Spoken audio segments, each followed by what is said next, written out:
Bonjour tout le monde.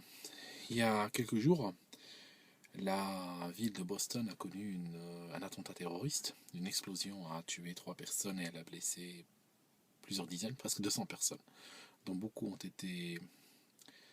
perdu des membres dans cette affaire. Il y a eu énormément de souffrance. Je pense que même si les États-Unis ne vont pas être ébranlés par un attentat pareil, je pense qu'individuellement, les gens qui ont subi ça vont en souffrir pendant tout le reste de leur vie.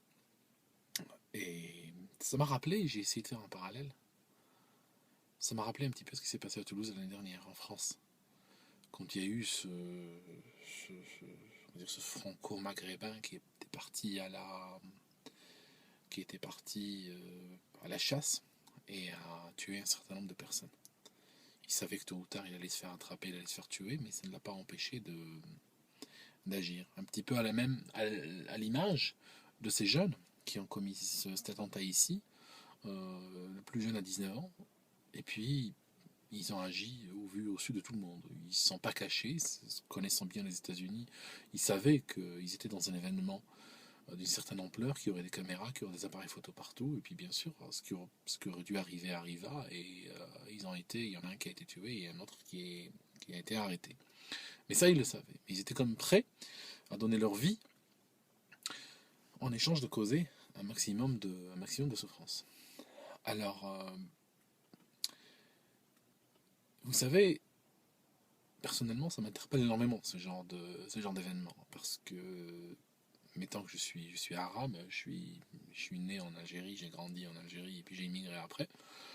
J'ai trouvé des sociétés d'adoption euh, auxquelles je me donne à fond, et puis ces sociétés me le rendent bien. Et donc, j'arrive pas à rentrer dans la tête de quelqu'un qui décide de commettre des atrocités pareilles.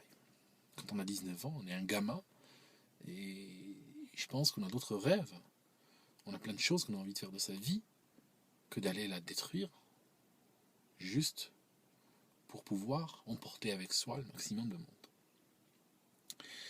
Maintenant, une fois que j'ai posé la problématique, j'aimerais vous parler d'un certain nombre de conversations que j'avais eues avec ma tante qui est décédée il y a 2 ans environ. Et quand elle parlait de ces personnes, elle les traitait elle avait deux mots qui revenaient souvent pour qualifier ces personnes. Elle utilisait soit le mot déchet, soit elle utilisait le mot bâtard.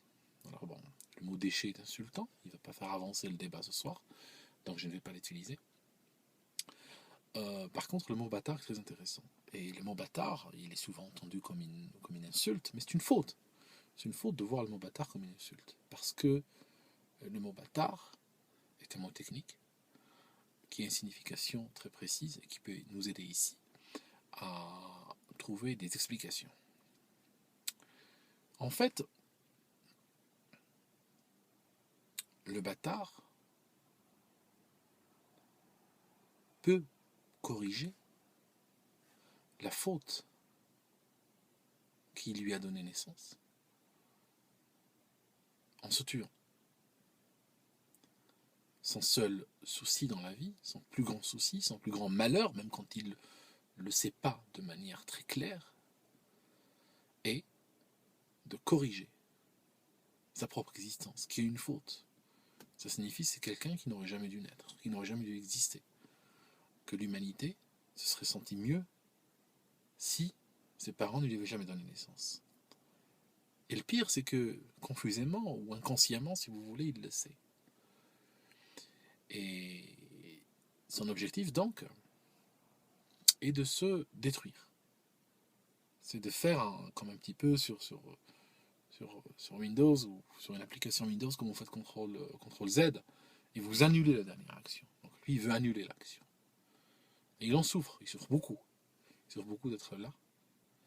Et il veut, tout en annulant l'action qui lui a donné naissance, il veut aussi partager sa douleur d'exister, et donc emporter avec lui un maximum de gens, faire souffrir un maximum de gens. Ça, c'est l'explication un petit peu, si vous voulez, c'est une explication extrêmement, presque spirituelle de la chose. Parce qu'il y a toujours, quel que soit le problème, il y a plusieurs niveaux d'explication pour l'appréhender. Celle-ci en est une. Ces bâtards-là n'auraient jamais dû naître. Mais le plus souvent, ils sont nés parce que, désolé, mais le crétin occidental a payé leurs parents pour qu'ils leur donnent naissance. Il y a littéralement du dumping qui est fait. Et de l'argent est versé presque par hélicoptère sur certaines personnes pour qu'elles puissent donner le maximum d'enfants. Et voilà le résultat que ça donne. Autrement, et une autre approche, un autre niveau, c'est qu'aujourd'hui, on voit bien que toutes ces personnes se réfèrent à une religion en particulier. Cette religion, c'est l'islam. Ce ne sont pas des intégristes catholiques, ceux qui commettent ces atrocités. Il s'agit bien de musulmans ou de gens qui se réfèrent à l'islam. Et le fait qu'on ne veuille pas prononcer ces mots-là, qu'on s'interdise de les dire, nous prive aujourd'hui d'une opportunité de voir un problème. Et voir un problème, c'est déjà commencer à approcher des solutions. Mais on ne peut pas voir de solution du moment qu'on refuse de voir le problème. Le problème aujourd'hui, c'est qu'il y a énormément de gamins qui vivent dans un environnement musulman, qui peut être maghrébin ou il peut être du Caucase ou autre, et qui sont exposés à une culture de mort, où la mort est glorifiée sans arrêt. Et cette glorification de la mort, alors bon, il y a toujours cette histoire des 70 vierges, mais je ne suis pas sûr que ça attire énormément de monde, les 70 vierges, parce que déjà, je pense que un homme normal, c'est bien qu'une nana, c'est déjà pas mal. Alors un quart plein de vierges qui crient ton nom, je veux dire,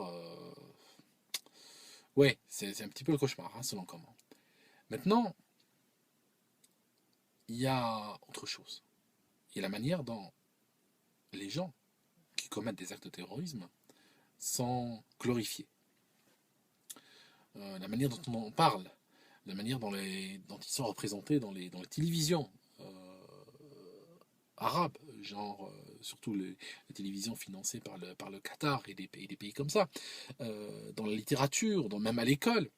C'est-à-dire qu'il n'y a pas, on ne trouve pas une condamnation claire du terrorisme, on ne trouve pas une approche non ambiguë de ces problématiques-là, qui font que des gamins naissent et grandissent dans un environnement, dans un univers mental dans leur tête, où ils voient le monde se diviser en deux catégories, en fait. Ils voient le musulman et le non-musulman. Et en fait, le musulman, il a le droit de vivre, et le non-musulman, on le tue.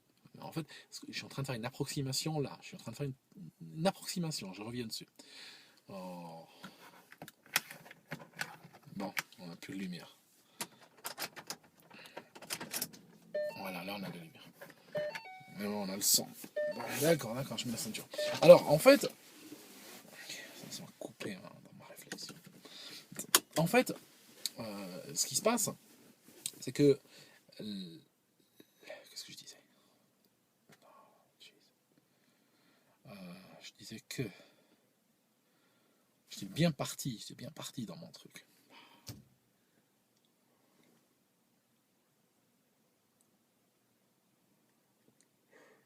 Enfin, je pose cette vidéo. Si ça revient,